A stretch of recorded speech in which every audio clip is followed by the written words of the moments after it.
میں نے اپنے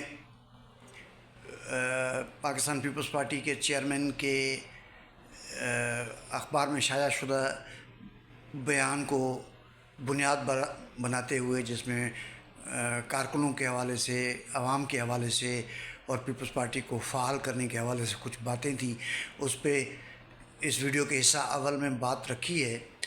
اور اس حصے میں میں پارٹی کے پولیٹیکل پروگرام پہ بات رکھنا چاہتا ہوں، اس کے مینیفیسٹو کے اوپر بات رکھنا چاہتا ہوں۔ میں نہیں چاہتا کہ کوئی طویل ویڈیو اس پہ بنائی جائے، حالانکہ ملک کی جو معیشت ہے، ملک کی جو سیاست ہے، اس کے جو بحران ہیں، ان پہ بہت طویل ویڈیو بنائی جا سکتی ہے، لیکن میں کوشش کر رہا ہوں کہ چند نکات پہ اپنے آپ کو محدود رکھوں۔ سب سے پہلے تو یہ بات ہمیں پیش نظر رکھنی پڑے گی کہ پاکستان اس وقت معیشت کے بحران کے مختلف مرحلوں سے گزرتے ہوئے آج اس نہج پہ پہنچے ہیں کہ ایک ناقابل حل جو ہے نا وہ یہ تضاد نظر آ رہا ہے، یہ بحران نظر آ رہا ہے۔ اس کے امکانات جو میاں شہباز شریف کی حکومت فیڈرل گورنمنٹ کر رہی ہے، ان اقدامات کے ساتھ یہ مسائل حل نہیں ہو سکتے۔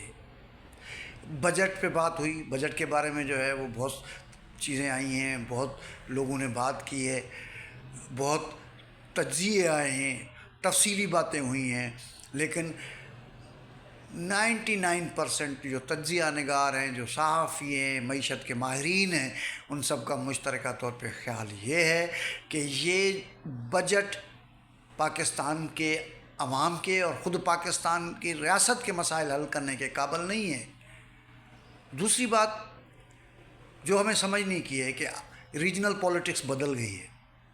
1952 سے جن چیزوں میں ہم لگے ہوئے تھے، جن معاہدات میں لگے ہوئے تھے، جن معاہدات کی ہم پاسداری کر رہے تھے، جن معاہدات میں ہم داخل ہو رہے تھے امریکن ایڈمنسٹریشن کے ساتھ، ریجنل پولیٹکس اب بدل چکا ہے۔ اب جس طرح کے پیسے آ رہے تھے، جس انداز میں آ رہے تھے اور جس چیزوں کے بدلے میں آ رہے تھے، اب وہ پیسے نہیں آ رہے ہیں، ڈالر نہیں آ رہے ہیں۔ اب جب ڈالر نہیں آ رہے ہیں تو کیا طریقہ ہو سکتا ہے؟ ایک طریقہ یہ ہو سکتا ہے کہ جو یہ کر رہے ہیں کہ IMF کی طرف جا رہے ہیں۔ پھر لوکل ٹیکسیشن اتنی ہوئی ہے کہ ایک عام آدمی اس کا تصور نہیں کر سکتا۔ بجلی کے بل میں، گیس کے بل میں، پانی کے بل میں، اور اشیاء صرف کی جو قیمتیں، جو نرخیں بڑھی ہیں، ایک عام آدمی کی پہنچ سے یہ باہر ہو چکا ہے۔ اب یہ دو طریقے ہیں، لیکن بنیادی اخراجات میں کوئی کمی نہیں ہوئی ہے۔ قومی اسمبلی کے اپنے اخراجات بڑھ گئے ہیں، سول ملٹری بیوروکریسی کے اپنے اخراجات بڑھ گئے ہیں، اور جو غیر ترقیاتی اخراجات ہیں ان میں اضافہ ہوا ہے۔ اب ان حالات میں کہ جب IMF آئے دن شرائط لگاتی رہتی ہے اور اس کی بنیاد پر ہم ادھر ٹیکسز میں اضافہ کر رہے ہیں، تو کیا ان حالات میں ہم قرضے اتار سکتے ہیں؟ کیا ان حالات میں ہم پاکستان کی معیشت کو اپنے پاؤں پہ کھڑا کر سکتے ہیں؟ ناممکن سی بات ہے۔ اس کے لیے پاکستان پیپلز پارٹی کے مینیفیسٹو کو فالو کرنا پڑے گا، نیو لبرل اکانومی کے جو بھنور سے ہمیں نکلنا پڑے گا۔ نیو لبرل اکانومی خود جنہوں نے انٹروڈیوس کرائی تھی وہاں فیل ہو چکا ہے۔ آج بریٹن کی جو معیشت ہے اس کو دیکھ لیں، آپ امریکہ کی معیشت کو دیکھ لیں، آپ یورپ کے بہت سارے ممالک کی معیشت کو دیکھ لیں، یہ سارے نیو لبرل اکانومی کو انٹروڈیوس کرنے والے، اس کو فالو کرنے والے، نہ صرف خود فالو کرنے والے، کمزور ملکوں کو امپوز کرنے والے ممالک ہیں۔ لیکن کیا ہو رہا ہے وہاں پہ؟ جب وہ اپنے حالات معیشت کے اس طریقہ کار سے نہیں حل کر سکتے تو ہمارے حالات کہاں سے حل ہوں گے؟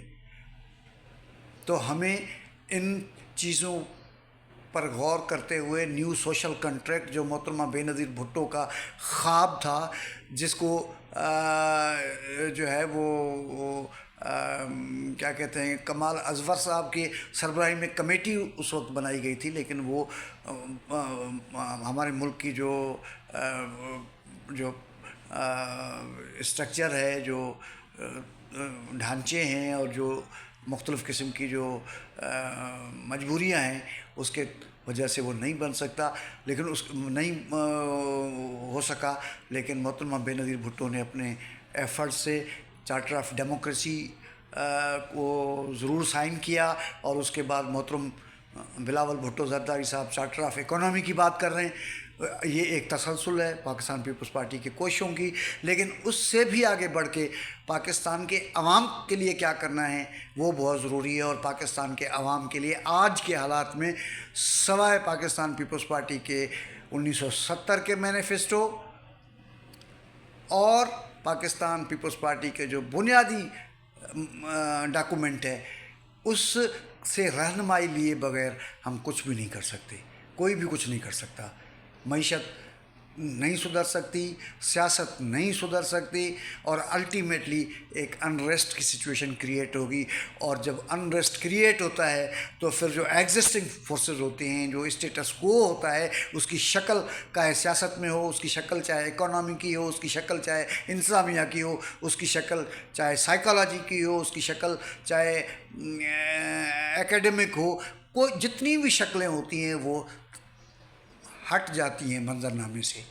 تو ان چیزوں سے ہمیں بچنے کی ضرورت ہے، اور ہمیں پاکستان پیپلز پارٹی کے مینیفیسٹو اور پاکستان پیپلز پارٹی کے جو ڈاکومنٹ ہے اس سے رہنمائی لینے کی ضرورت ہے. ہم کوئی باہر سے کوئی چیز نہیں منگوا رہے، ہم کوئی امپورٹ نظریہ نہیں کر رہے، ہم کوئی سیاست امپورٹ نہیں کر رہے ہیں دوسرے لوگوں کی طرح. ہم تو اپنے دیے ہوئے ڈاکومنٹ جو ہمارے